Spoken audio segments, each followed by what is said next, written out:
దేశంలో మారుతున్న పరిస్థితులకు అనుగుణంగా సింగరేణి సంస్థ మరో 100 ఏళ్లు మనుగడ సాధించే విధంగా చర్యలు తీసుకుంటున్నట్లు రామగుండం జీఎం లలిత్ కుమార్ పేర్కొన్నారు. ఈ మేరకు జీఎం కార్యాలయంలో ఏర్పాటు చేసిన మీడియా సమావేశంలో మాట్లాడారు. సింగరేణి సంస్థ బొగ్గు ఉత్పాదకతతో పాటు సాధించాల్సిన లక్ష్యాలను అధికారులు కార్మికులకు వివరించేందుకు ప్రత్యేక సమావేశాలు ఏర్పాటు చేస్తున్నామని తెలిపారు.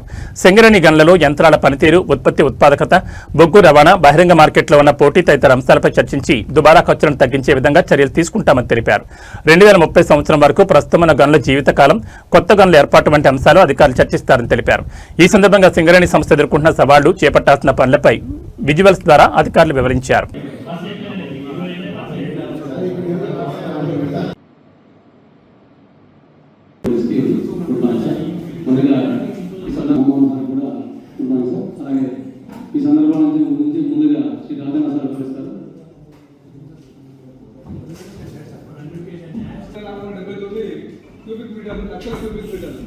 అలాగే డిస్పాచ్ చేసింది ఉత్పాదకత ప్రొడక్టివిటీ ఇది 5,70,000 అంటే 650 లక్షల టన్నులు అంటే 65 మిలియన్ టన్స్ అంటారు అది. అలాగే మట్టి ధరలు లక్షల క్యూబిక్ మీటర్.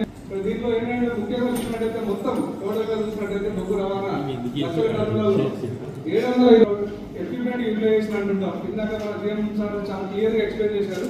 మనకున్న పరిస్థితులు ఏంటి, అదర్ కంపెనీలో మన యంత్రాల వినియోగం మామూలుగా ఏంటంటే పన్నెండు యంత్రాలు రావాలంటే 130 రావాలి. ఒక ఎస్డిఎల్ కోఆపరేటివ్ యంత్రాల వినియోగం ఎలా అవుతుంది అంటే మనం చూసినట్టు షార్ట్ వైరస్ అయితే ఎట్లా చేస్తున్నారు అనేది. ఇది మనం దానికి ఒక షార్ట్ కి ఎంత టర్న్స్ వచ్చింది అనేది స్పెషల్లీ ఇక్కడ భూగర్భ గనుల యొక్క ఆర్థిక స్థితిగతులు ఏ విధంగా ఉన్నాయో చూడండి.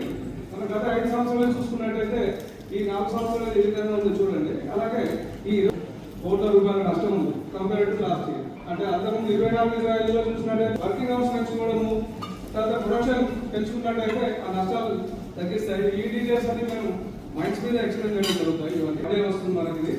అలాగే ఎక్విప్మెంట్స్ ఎన్ని ఉన్నాయని చూడండి 1 by 1. అంటే 2008లో లాస్ట్ లాంగ్ బ్యాక్ ఉత్పత్తుల గణంలో షవర్స్ యొక్క యూటిలైజేషన్ ఏ విధంగా ఉంది ఇది కూడా 5 years డేటా ఇచ్చారు మనకి. అది షవర్స్ ఎన్ని ఉన్నాయంటే వాటి యొక్క రోజుకి ఎన్ని గంటల లక్ష్యం ఉంటే ఎన్ని గంటలు పనిచేస్తున్నాయి అనేది షవర్స్ యొక్క డీటెయిల్స్. ఇవి 5PPT ఏంటంటే చూస్తే భూపాలపల్లి వెంకటాపూర్ దగ్గర రాబోతున్నది 2 మిలియన్ టన్ను. మడుగురు వచ్చి ఎక్స్టెన్షన్ అనేది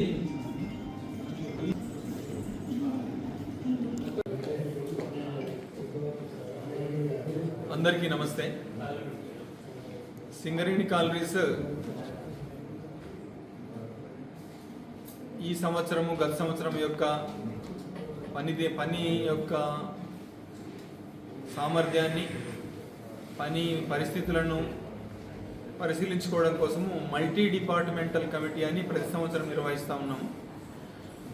అందులో భాగంగా గౌరవ చైర్మన్ బుద్ధప్రకాష్ జ్యోతి గారు ఇచ్చిన ఆదేశాల మేరకు, డైరెక్టర్ ఆదేశాల మేరకు రేపటి నుండి సింగరేణిలో అన్ని గనులు మరియు డిపార్ట్మెంట్లలో మల్టీ డిపార్ట్మెంట్ మీటింగులని పెట్టుకోవడం జరుగుతున్నది.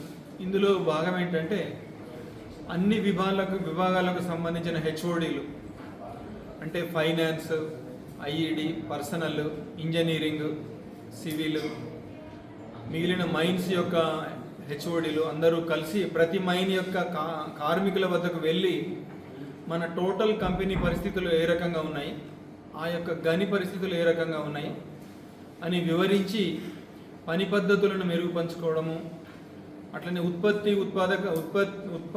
ఉత్పాదకతను పెంచుకోవడము, అట్లనే బొగ్గు యొక్క ఉత్పత్తి ఖర్చును తగ్గించుకోవడము, ఇవి లక్ష్యాలుగా చేయడం జరుగుతున్నది. ప్రత్యేకంగా ఈసారి పెట్టిన మల్టీ డిపార్ట్మెంటల్ మీటింగ్కు ఉద్దేశం ఏంటంటే భారతదేశంలో మారుతున్న పరిస్థితులు, మార్కెట్ పరిస్థితులు తేడాగా ఉన్నాయి. దానికి తోడు సింగరేణి యొక్క బొగ్గు గనుల యొక్క పరిస్థితులు వేరే కష్టమైన పరిస్థితులలో మన మైన్లులో చేసే యొక్క మన కండిషన్లు, మన పరిస్థితులను చూసుకొని మరింత పనితీరును మెరుగుపరుచుకొని సింగరేణిని మరో 100 ఏళ్ల పాటు నడపడానికి కావాల్సిన విధంగా ఇటు ఉద్యోగులు, సూపర్వైజర్లు, అధికారులు అందరూ కలిసి వారి వారి గనులలో ఉత్పత్తిని ఉత్పాదకతను పెంచే యొక్క కార్యక్రమానికి మరొక్కసారి ఇది పునాదులు వేస్తుందని నమ్ముతున్నాం. Thank you.